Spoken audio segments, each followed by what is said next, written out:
Record.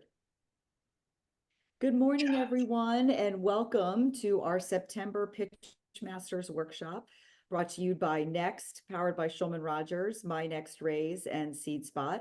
My name is Lisa Friedlander. I'm the CRO over here at Next, which is an award-winning legal platform for startup and emerging growth companies. In addition, we've just launched our new exciting investor readiness platform, My Next Raise. We love doing these monthly pitch prep workshops so that founders can be ready when they get in front of investors. Today, we have three exciting entrepreneurs who are going to be joining us, and I will turn it over to Aaron, who is our first entrepreneur, to get started whenever you're ready. All right. Thank you, Lisa, and thank you, Shulman Rogers. I think it's a great program, and I think it's actually very smart business to do as well. I'm Aaron Birnbaum. I'm the CEO and one of the founders of Travis. Travis stands for Threat Reconnaissance and Vulnerability System, with the incorporation of AI, because everyone has to do AI these days. And basically, the concept behind what we do is everyone is aware of cybersecurity. I'll get into some specific details about numbers, metrics, statistics, and things like that, but everyone's aware that it's a problem. Almost every organization that I've either worked for or with has a lack of resources, a lack of time, a lack of money, and a lack of personnel, most of which is only getting worse. So Travis was built actually from the perspective initially of a bug bounty hunter, someone that goes to different websites, tries to find exploits, vulnerabilities, weaknesses, identifies them, and then if the findings are valid, they're paid a bounty, as it were.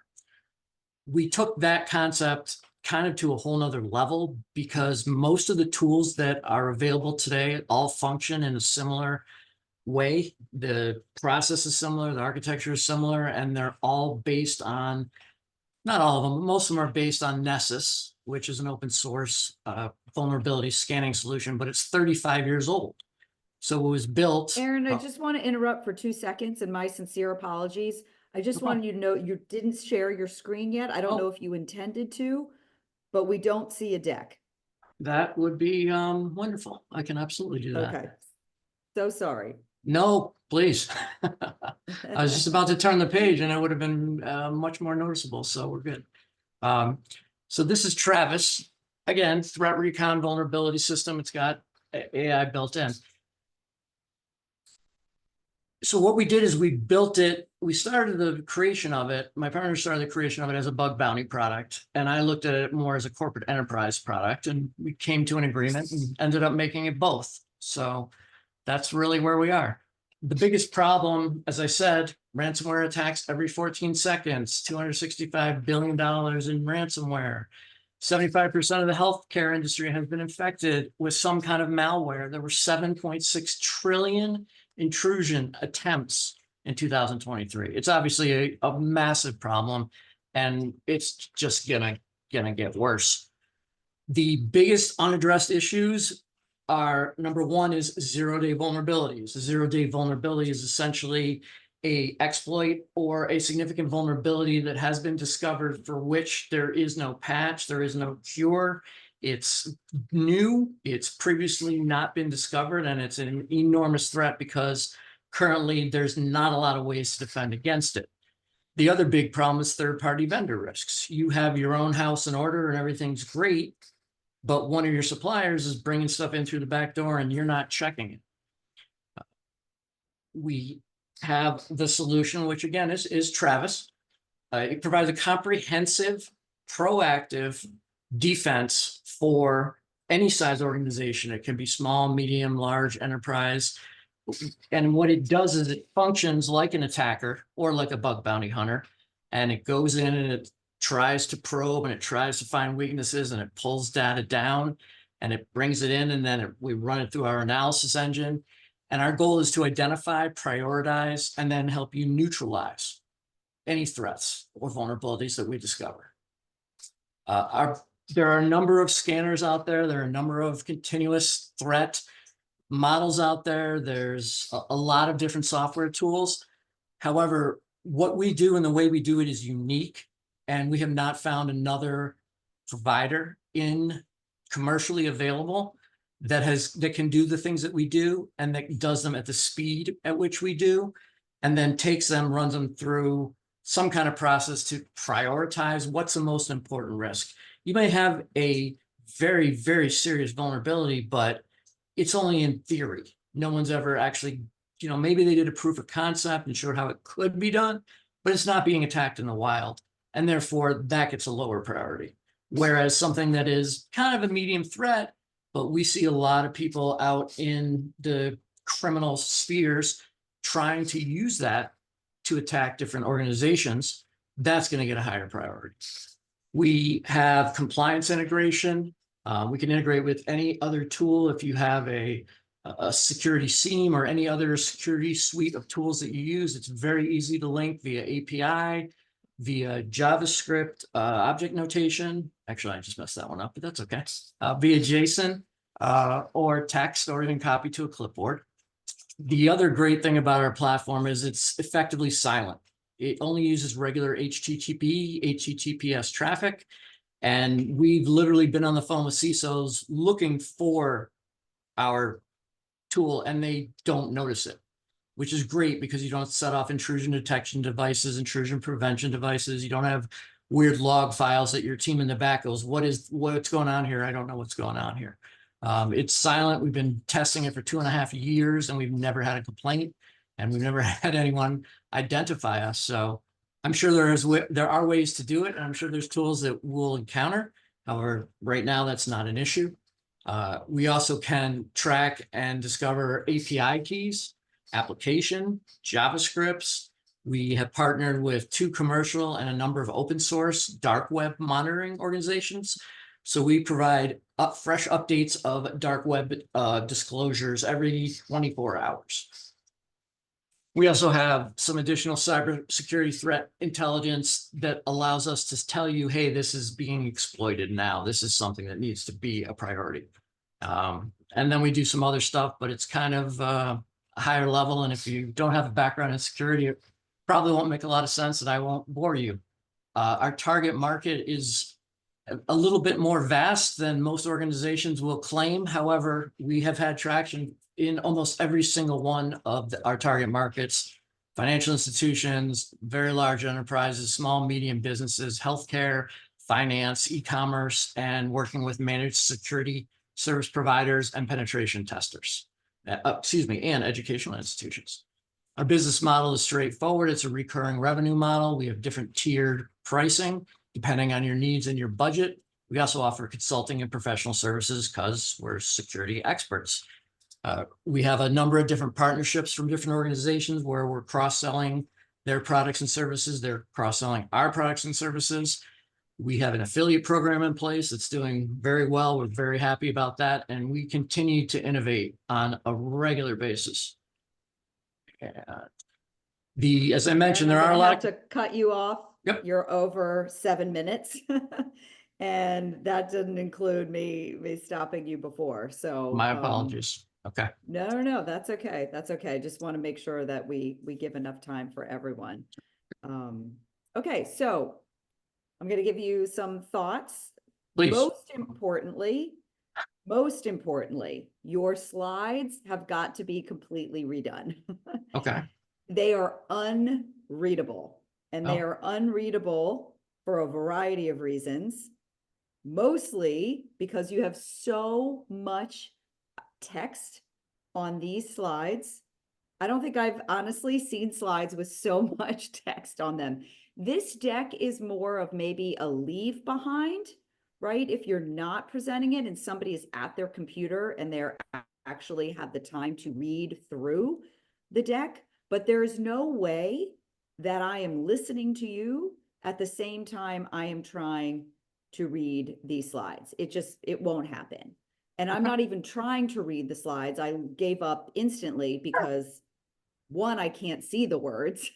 Okay. And 2, there's so much on there that there's no way that I would be able to digest it. So even with a fraction of the text, I always remind people that it is human nature. If they're listening, both auditory and visual, if you're giving me something to look at, I am looking at it before I'm listening to you. So you have to be really, really careful, sort of the visual aspects of your slides. They are graphics, they are high level numbers, they are charts maybe that's sort of easily discernible at just a glance, but you really want me to be listening to you more than spending time trying to read the slides. So biggest thing for sure is you need to redo the slides and pick out the pieces that you really want somebody to know. Okay. Okay. Secondly, obviously cyber prevention, everybody will understand the problem to a certain degree, even if they're not living it, right? So you spend a lot of time on the problem and then you ran out of time at the end when you were starting to get to some of the things that were really important. So I think if you've been using this, if you've been out there for 2.5 years, you have to have some data. You have to have some use cases. Use those as an example. Use your best client or your best use case to show that in the 2.5 years, this is what's happened by using Travis, right? You have the benefit of being out there, so you have to have data that shows how successful you've been and your clients have been with Travis. You talk a little bit about your secret sauce in terms of why you're better. Again, we don't get to the competitive landscape, so you need to figure out how to really explain. The good news is you mentioned it, but you didn't really say what it was, and you didn't have time to get to the competition. So we need to understand upfront, sooner rather than later, sort of, because there are a million people doing this at this point, right? Why you guys are doing it better than your competition. So I think you could combine all of that with the use cases of choosing a couple of clients that have been working with you, showing the data, show that it works. And this is why it works, because our secret sauce is X and our competitors do it Y, but we're doing it this way. And this is the success that we're having.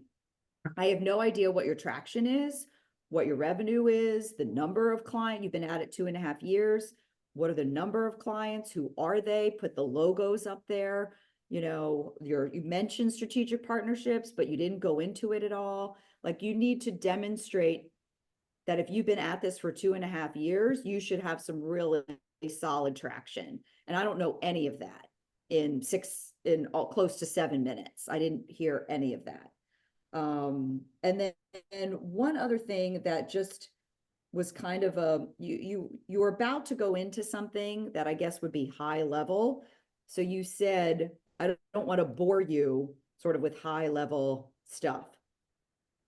Personally, I don't think that's the right approach. I think you should be able to explain what you're doing and the value of Travis to anybody off the street.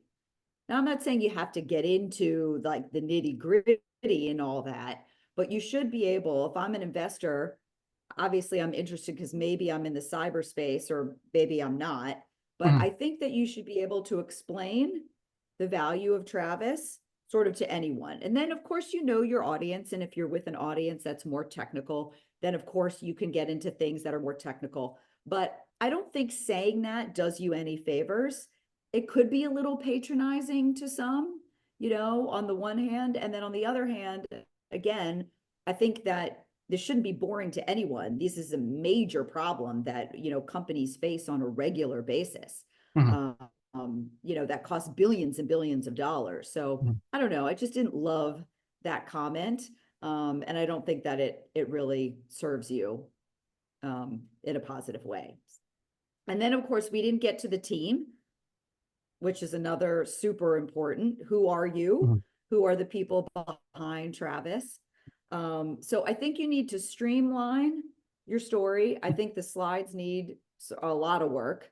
And then I think since you've been out there for 2.5 years, spend the most of your time on the track. I mean, there's nothing more you can demonstrate better that your product works and is successful than the traction and the clients and the customers and the revenue that you currently have. I think those are all legitimate. Thank you. So I'll pause there. You can stop sharing. I'll open it up to the group. That's okay. No worries. I'll open it up to the group for a few minutes if anybody else has some feedback for Aaron. How many more slides were there? Marketing strategy, financial, 3, 4, 5, 4, actually. And then just to quote 4 slides.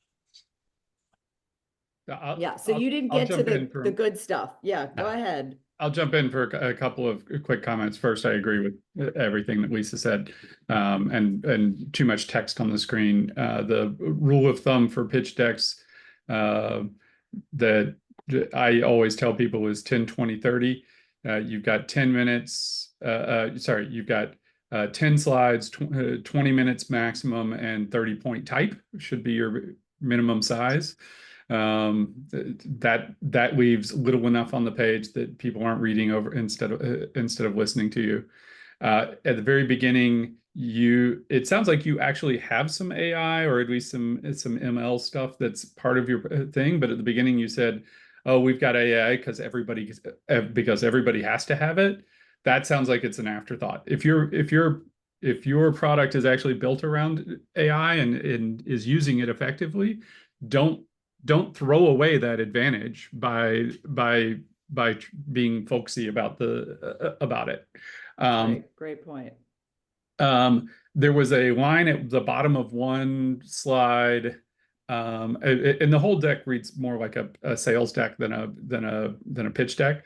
So you need to think about the two different audiences there. One says, "Can you handle the power of Travis?" Ugh. No, sorry. Not even as a sales line should you be using that. It come up with a different tagline, please. Talking about competitive landscape, a chart preferably from a third party that shows where you sit vis-a-vis the other products out there would be your ideal. If you can't get it from a third party, you can absolutely build your own. And show where you have an advantage vis-a-vis others. There a lot of show don't tell, and in this case, in your pitch deck, that means you got to have a lot of visuals instead of words. And then I think you actually were getting to it when you got cut off, but when I looked at you were going through all your feature lists. I couldn't tell what was a unique selling point or a USP versus what was just table stakes for being in the industry. So calling out your USPs particularly, and whether that's your silent probing or your risk prioritization, whatever it was, like I was trying to guess at it, but that shouldn't be my job guessing at it. And then the final point I'd make is your target market, and I think it wasn't a terrible approach to say, "Hey, look, our target market's much bigger than most companies at our stage." You still need to have an entry point. If you're pitching, right, you want to have the giant TAM at the end, total addressable market, but you got to have something you're focused on right now. And if that's not by industry, it could be because we deliver via SaaS. It could be because we're B2B only. It could be because we have a consulting model. Like it could be your sales channel that limits your initial market approach, because building 3 different sales channels is really hard at any scale other than enterprise. So think about how you're selling and use that to drive how you're coming to the market if that's what your limiting factor is on the market. Okay, awesome. That's me. All right, Lucian, you're hired. Thank you. Show up next time. Great feedback. Appreciate you. Thanks, Aaron. Really nice job, and hopefully some of the feedback will resonate. Thank you very much. I appreciate it. I don't claim to know everything, so that's why I'm here. Nor should any of us. All right, Paul, you're up next. Whenever you're ready, go ahead and share your screen and get started. All right, give me a minute here. Yep. And we can't see you. Just, I don't know if you have your camera on, just FYI. Oh. There you go. All right, hang on a second here. Let me get my deck.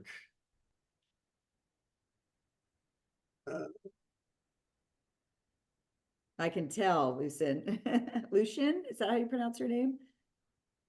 Yeah, I can tell. Lucian, great feedback. Lucien, if you're French. It's all right. I won't pretend to butcher the accent, but thank you. Great feedback.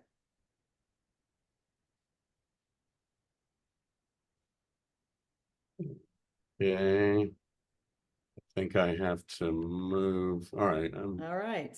I'm good. So you can see? Yep, we can see it whenever you're ready. Go ahead. Okay, don't start the timer on me yet. Okay, no worries. Because I had a 7-minute deck, and then since I got what I thought was a 4-minute, Yep. limit for this, I've been working on it up until 5 minutes before this, trying to cut stuff out and cut my text. So no worries. I'm You're going to all kind of good. go with that, Just go with it. and Yep. that's what it is. I may linger, a little bit, or not go No into worries at all. speed reading mode. So that's just a disclaimer here. Go ahead, take your time. All right, so I'm good. All right, thank you. So good morning, I'm Paul Shulman, and I'm the CEO and co-founder of Anantix, and we've developed Anantix Cloud Command, ACC, which is a cloud management platform that's disrupting the way cloud services are delivered today.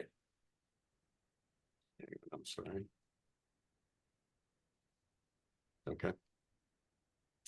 So the current cloud services delivery model is broken. 35% of $679 billion that was spent on cloud services in 2022 was wasted.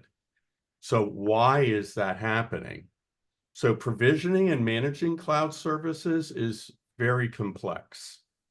Cloud instances are either over-provisioned, left running 24/7, or never deleted when the work is complete. In today's model, IT departments control all provisioning and management of cloud services. But unfortunately, IT departments are overworked, understaffed, and sometimes lack the appropriate skill sets. So this ends up creating a huge bottleneck. And this problem isn't going away anytime soon. In fact, it's growing bigger every day as the use of cloud grows exponentially. With Anantix Cloud Command, the IT staff is happy because they can create department-specific cloud templates. The benefit to this is that it allows each department, project team to manage their own cloud needs with a simple, intuitive drop-down interface in plain English with no technical expertise required. So this type of interface is called a virtual desktop infrastructure, or a VDI. Now, the end user communities don't have to wait for IT to respond to trouble tickets. Instead, they can make updates and changes on their own within 30 minutes, as opposed to waiting 30 to 90 days for the trouble ticket to hit IT and come back down. So this ends up yielding faster mission results, a reduction of cloud spend, and also a tremendous increase in productivity.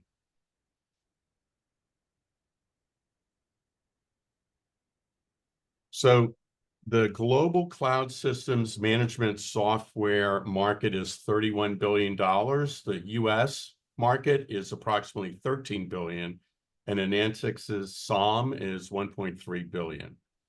And we're going to initially be targeting the following key markets: cloud managed service providers, AWS migration partners, data centers, and of course, we will support our channel partner sales efforts. Anantix expects to be able to achieve $105 million ARR in 2029.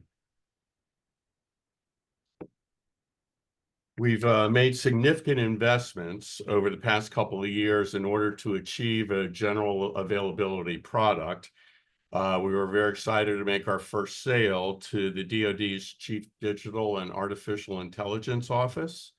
ACC also launched in AWS Marketplace in last August.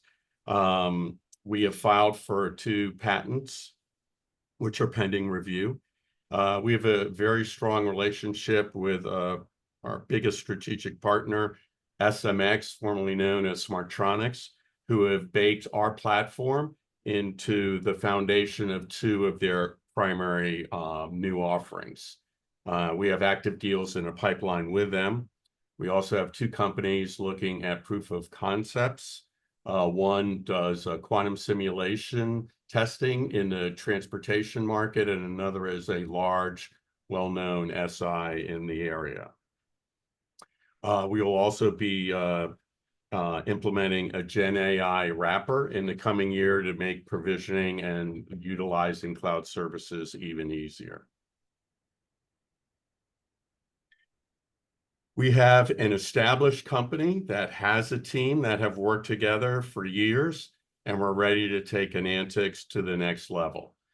Constantine is a co-founder, so he's our CTO. He's the PhD matrix theory guy, the smart guy. I'm the sales biz ops person. We've been working together for 20 years.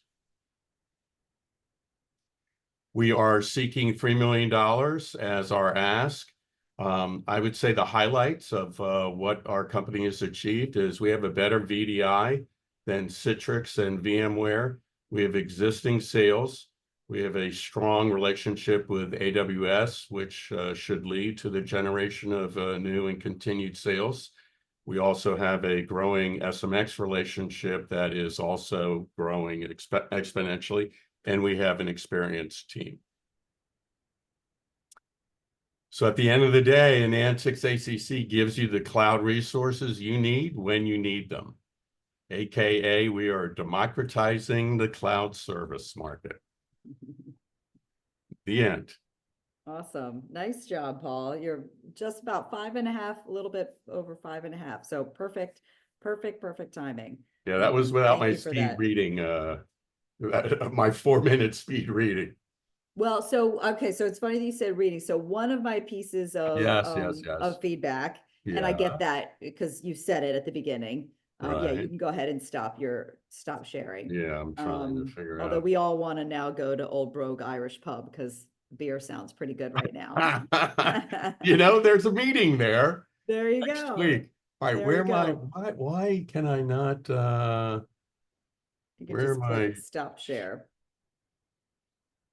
Hang There's on. there's a horizontal bar It that should kind Yeah, of be- appears. I know. I mean, I got my. Oh, hang on.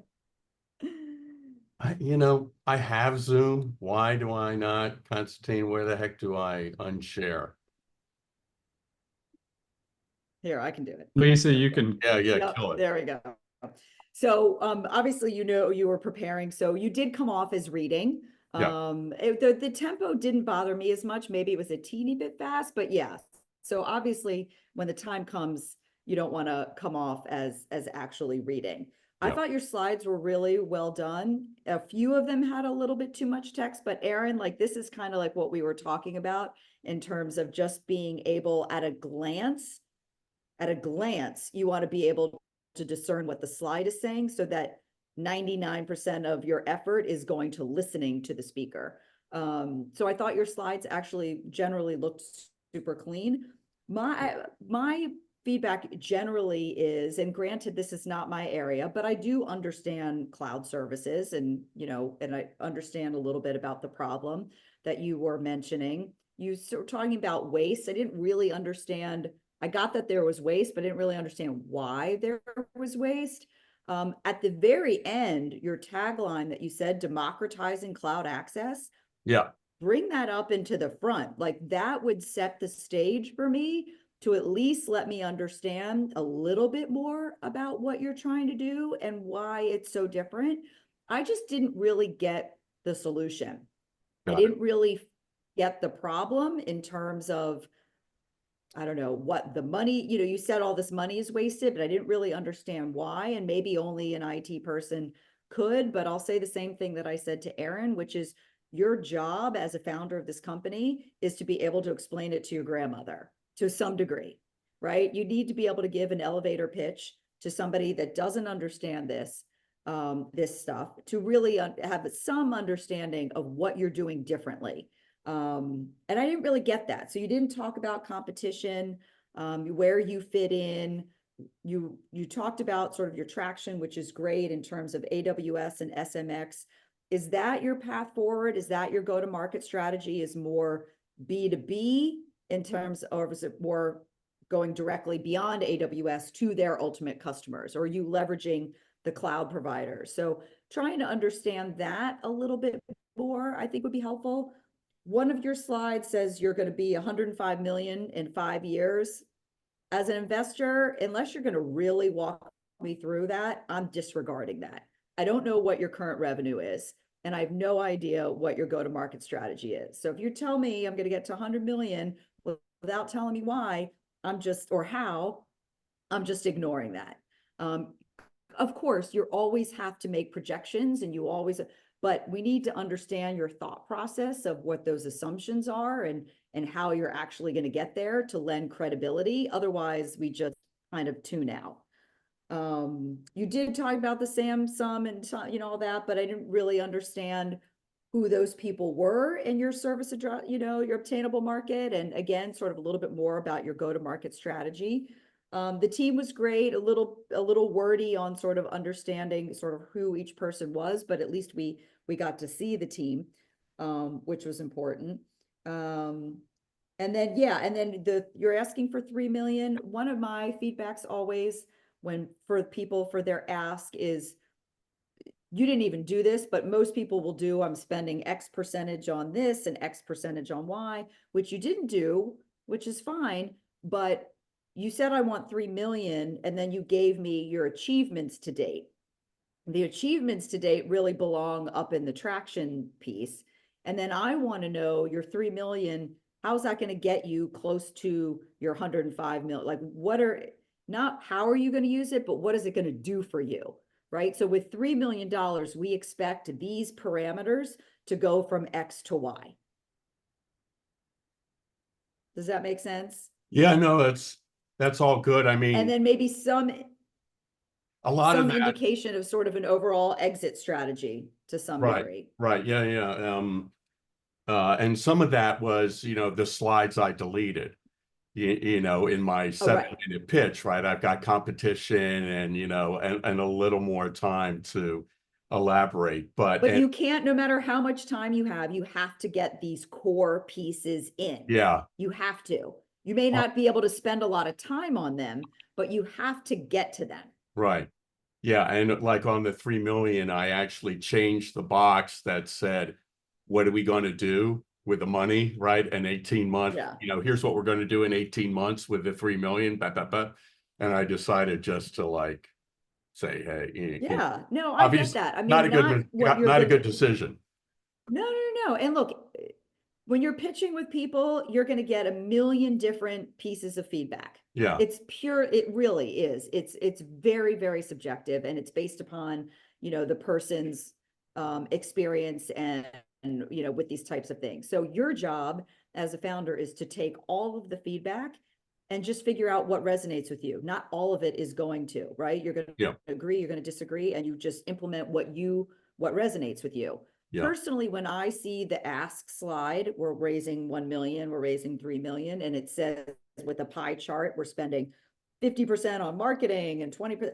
I just don't find that useful. I personally would much rather see what you sounded like you had, which is with $3 million, we expect to go from X to Y to Z in this area. We expect to grow by and then that gives me a little bit more comfort as to your thought process and how you possibly are going to get to, 100 million in 2029. So we have a few more minutes. I'll open it up right now. If anybody else has some comments for Paul before we move on to Lucas.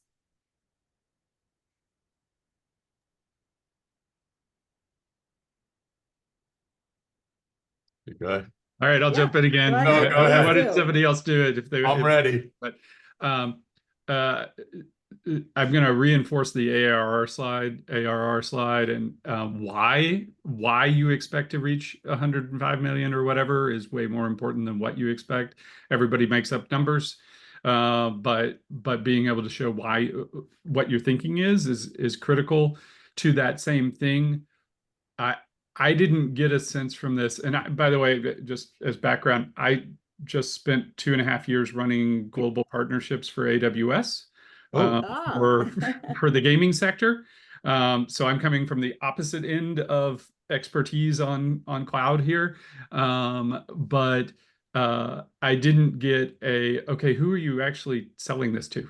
Who is your target market, right? You talked about the TAM and the addressable markets, but you didn't actually say who those people were, why they needed that. Well, we And did.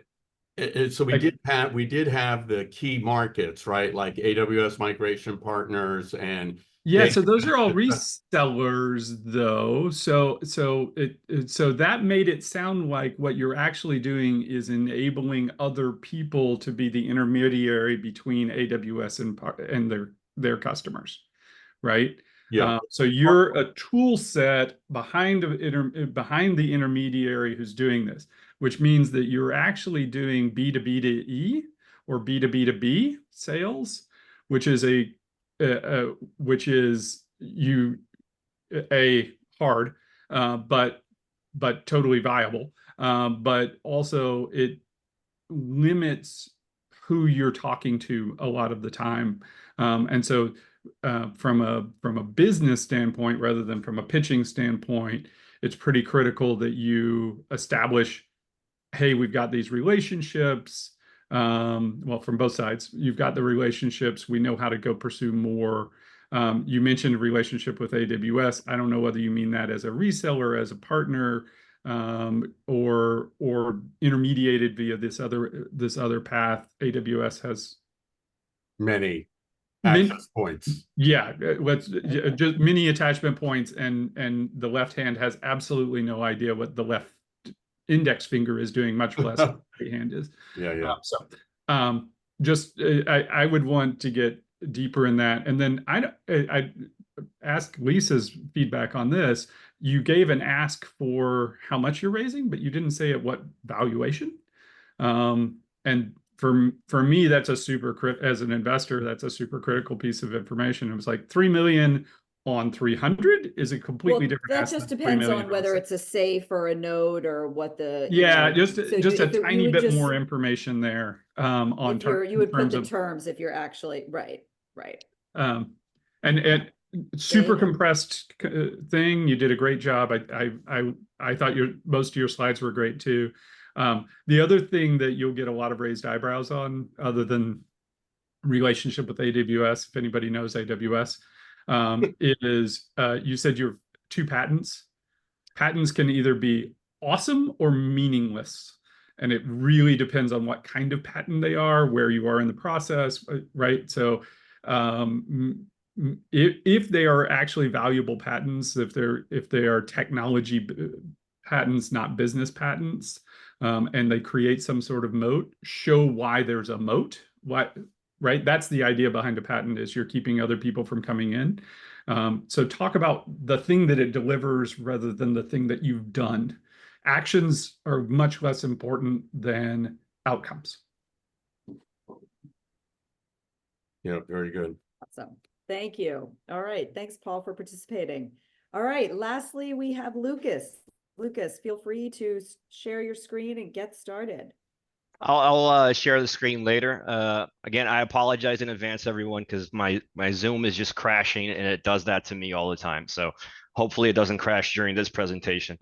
But very different type of pitch. I am Lucas Olivieri, the CEO and creative director at Loreworks, and we are a gaming startup. And so it's a very different pitch because we are pre-revenue, and that's what tends to happen. It's kind of like raising to produce a movie in Hollywood. You need the money to produce the movie and not produce the movie and then get the money. So that's where we're at right now. But what we're doing at Loreworks is we are creating the world's first educational game that is designed from the ground up to compete in the traditional gaming market against competition like Roblox and Brawl Stars and Fortnite. And the way we do this is we're also making the world's first action trivia game where trivia questions get asked during action gameplay. And so by answering trivia questions during action gameplay, you learn without realizing. And that's using something in education called stealth learning. Stealth learning is when you learn without realizing that you're learning, because one of the biggest selling points here is that we know how to hide the education in the game, because our target audience is 8 to 16-year-olds. And we know from knowing our target audience that no one downloads an educational game. And so I have to hide the fact that it's educational, get the player hooked on the action. And once the player is hooked on the gameplay itself, then that player can realize that they're learning something. But if I market the game as it being educational, then I become something educational that everyone plays at school. But these players, these students only play those games because they compete against homework and they're better than homework. But as soon as they get home, they play Roblox. And that's exactly what my son does from the moment he gets home, from the moment he goes to bed. He plays Roblox every single day. And as a parent, I wish I had a better game that I could, an option to give him and say, play this instead, because you're going to get hooked, you're going to have fun, but at least you're going to learn something. And that's what we're trying to provide with our game called Uni Chaos. And so I'll share the screen now. And it's a little video because, you know, show, don't tell, but in gaming, you kind of have to show how it works. This is basically 2 versus 2 in crazy arenas, kind of like soccer and Rocket League. And you're playing sports, and then we stop the action and we ask you a question. You only have 12 seconds to answer the question, but it's very hectic because it's your team versus the other team, and someone can mess with you. They can throw something at your screen. I apologize, it started again. They can throw something at your screen to make it harder for you to answer the question. You can do the same thing with the other team, kind of like a Mario Party, Mario Kart type of situation. And this here is a science question right here. We have 5 different categories. They're all based on the U.S. public school curriculum. It's chemistry, it's science, math, history, geography, and sports, because we have to cater to the jocks as well. But that's kind of what the gameplay loop is, and that's how you end up learning stealthily. We also have other learning opportunities in the game that is stealth as well. So for instance, you can unlock a character, and by reading the character story, you learn that that character wants to find iridium because iridium is resistant to rust, to oxidation. And you're just playing an action game, but you learned about iridium and it being resistant to oxidation. That is another example of stealth learning. Now, our go-to-market strategy here is interesting because in the mobile gaming space, it's very hard for you to get a foothold in the space because it's dominated by multi-billion-dollar companies. And these multi-billion-dollar companies, even if your game is better than theirs, they have a lot more money to spend on marketing. And so our idea, our strategy here is to target the trivia category, because targeting the trivia category, for us to be in the top 10 rankings of a trivia category in the Google Play Store, for instance, we only have to make $95,000 in revenue. But if we were to target the same list in the action category, we would have to make upwards of $9 million in revenue per month. We believe as a startup, we can achieve with our marketing budget, our limited marketing budget, a revenue of $100,000 a month. And so we could benefit from the publicity in being in this list, and it being such a different trivia game, because all trivia games are like slideshows, like Jeopardy. You answer a question, you then answer the next question. We're so different that this increases the possibility of the game eventually going viral. So it adds to the possibility of the reality of the game, with it being so original, it being the first action trivia game.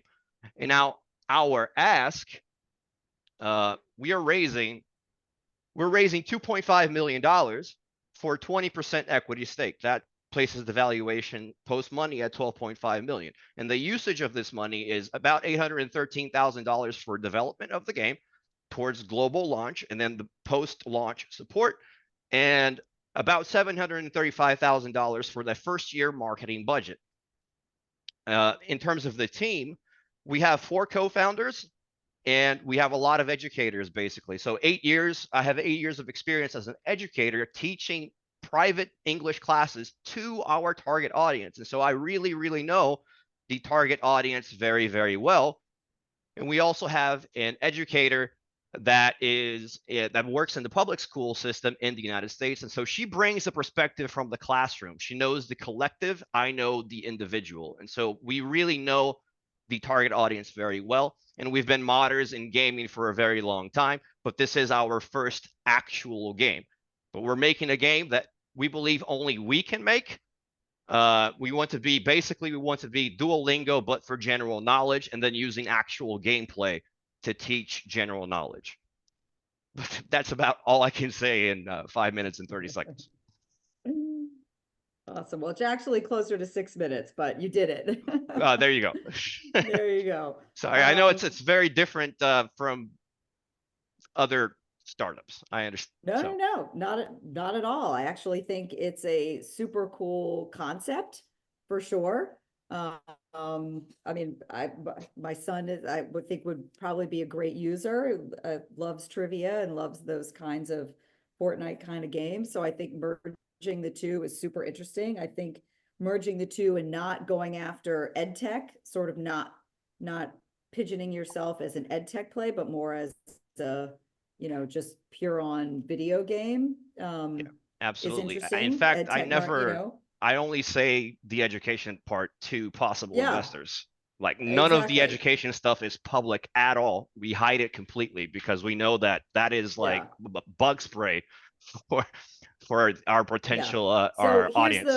Here's the thing though, Lucas, your slide one, it took you a very long, you were speaking off the cuff for a long time.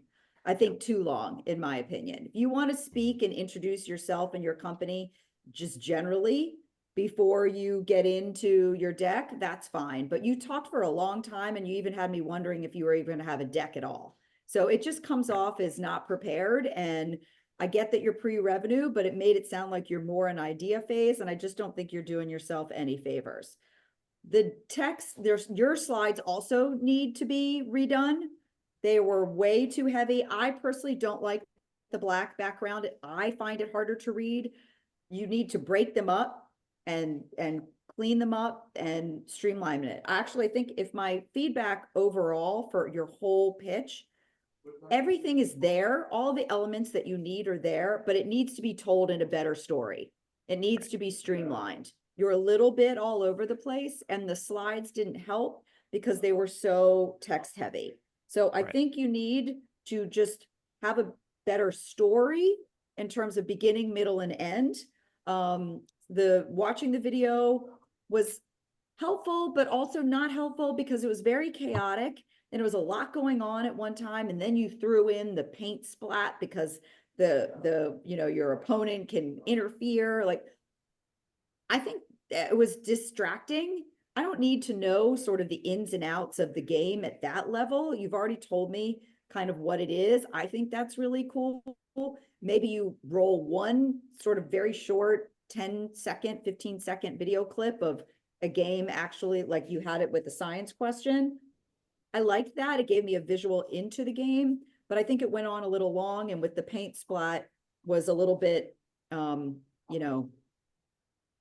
don't know, distracting, I guess, for lack of a better word. So I like the idea that you go to market, you want to be in the trivia category as opposed to the action game category. That made perfect sense to me. I don't like you explaining it like, well, we only have to make X number in revenues if we're going to be in the trivia category versus, I think you could say more in terms of the action category is obviously incredibly saturated and competitive, while the trivia category doesn't have any innovation in these types of games and apps in years. And show me screenshots of what the trivia category looks like, right? It's probably just flashcards or something like not fun.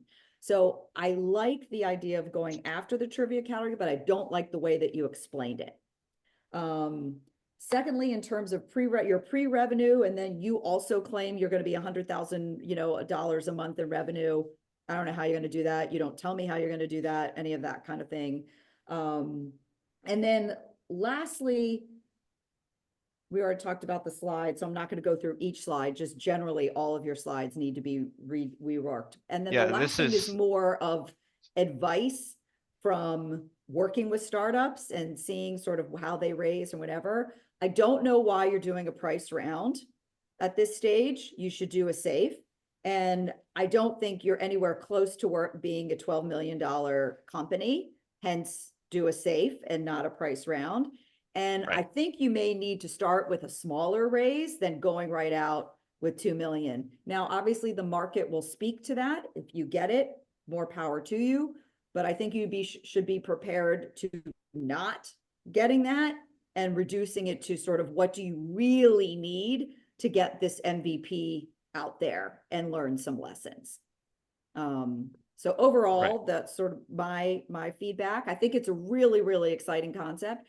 Not that I would know anything out there like that. So you didn't really talk about your competition. Maybe there is, maybe there isn't. If it's just the old-fashioned trivia stuff, then that's even better, because it doesn't sound like there's anything out there like it. So really, really cool concept. Right. Thank you. Thank you for the feedback. Yeah, the deck that I showed you is not like we don't have a presentation deck like we usually, I'm used to talking for a longer time. And so that's why it's definitely when I listened to the other feedback from the other pitch decks, I was like, yeah, this is definitely wordy for a presentation one. Absolutely. In terms of the raise itself, it's very specific to the gaming market. We can definitely justify the valuation that we have with marketing, with the market trends. And so it's very common for gaming startups to raise a pre-seed round, like we have raised a pre-seed round, to then actually make a prototype, not an MVP, because in gaming, your MVP needs to be awesome. And if it's not awesome, You've it's already just done not gonna, that? right? You've already raised, are you Yes, saying I you've already showed done you that? what I showed you in the video was the prototype of the game. And so we're using a prototype But to you raise didn't the tell seed me round. that you raised a pre-seed round already. You didn't tell me that you already Right, raised that's right. money. I So didn't say that's that in the presentation. That's right. That's right. right. So it sounds like you're starting from scratch. So, that would be something else that you would want to note. And Right. that's fine. If Okay. that's standard in your market and you're getting in front of investors that are invest in gaming and they know all that, then you should be good to go. But generally, across the board, for a company at your stage, raising a priced round is it's just a disservice to you as a founder at this early stage. That's all. Yeah, I totally understand. Yeah. Anybody else have comments for Lucas as we wrap up? Lucian, Sure, I'm sure I you can- do. Yeah, go ahead, TJ. Yeah, thanks, Lisa. Lucas, basically the problem solution came across to me, but at the end, when you're moving towards an ask, whether it's a 1 sentence or a 10-slide deck, my input would be flip the script for the investors, in the sense that what's in it for them. I'm just riffing off some earlier feedback, which is most people ask for money. Few people give you user funds, right? Investors still not listening, but very, very few people tell you what's the outcome and what's the traction, right? So that money, where's it going to get you, and what's the increased valuation? And it also depends what's the stage of investor. If it's an angel or very early on, they're not going to wait for an IPO exit. They're probably going to flip in one of the later seed rounds, right? So they just want to see the intermediate traction, what's going to happen, and how much runway is this going to take you, a year or two, and what stage will you reach? What valuation will you reach? Right? So my 2 cents. Thank you. Thank you. Thank you, TJ. Thank you. That's great Okay. feedback. Anybody else? Lucas, I put a comment in. Yeah, I saw it. I saved it to the desktop. I can't copy and Yeah. paste the comment somewhere. I don't know why, but So- I got it. I'm an LP in an investment fund for gaming. I've been in Oh, gaming awesome. 20 years. I have I ran partnerships for gaming for Amazon, right? I'd be happy to talk to you longer about this. I will reinforce something Lisa said, which is that you cannot use 2020 to 2022 investment history to do your pricing in gaming. It's Right. It was a complete bubble. Yeah. You're gonna have to figure it out, and that's why a safe, if you haven't done a price round already, might be the right answer. That's what I'm directing all my clients to right now. There's a ton of things you said that I could talk about individually about education in gaming. I've done a bunch of that as well, but I like the overall approach. As you're going from I'm pitching to potential publishers or partners or just kind of friends and family to professional investors, you're going to have to really dive down into how this market works a little better, and particularly how you plan to address a market where 100,000 games came out last year, new games, right? Finding your niche. I get that you have a development niche, but how are you actually going to reach this market, is the number one thing I talk to people about these days. And so, and the sophisticated investors in gaming, like New York City Angels, anybody in California or Washington, they are asking that question. They're like, okay, I get what you're going to make. You got to make it fun, like super hard problems you still have to solve. But here's this extra hard problem, which is how do I get attention in this marketplace that is incredibly oversaturated at the moment? And so I would spend some time thinking about that and how you're going to present that to investors. Absolutely. Thank you, Wow, Lucia. yeah, Lucas, I mean, this happens sometimes, but not this much of a niche. The fact that you're here as a gaming event, I mean, that's pretty crazy. Yeah, I know. When he said Awesome. that a couple of presentations ago, I was like, hey, there you go. Yeah, there you go. You I guys perked lucked up a little out. bit. There you go. Well, thank you guys for joining today. Really appreciate it. Aaron had to pop off. Paul, Lucas, thank you for practicing your pitches. TJ and Lucian, thank you for your amazing feedback. Hope you guys will join us again. We have had people come back and do it again and just, keep on going. It's always, every time you do it, as you know, it just gets better and better and you learn more and more. So thank you for joining us today. And we look forward to seeing everybody at our next event. Thank you. Have a great Thank rest you, of your Lisa. day. Thank you so much. Appreciate it. Thanks, Bye, Lisa. everyone. Of course. Bye-bye.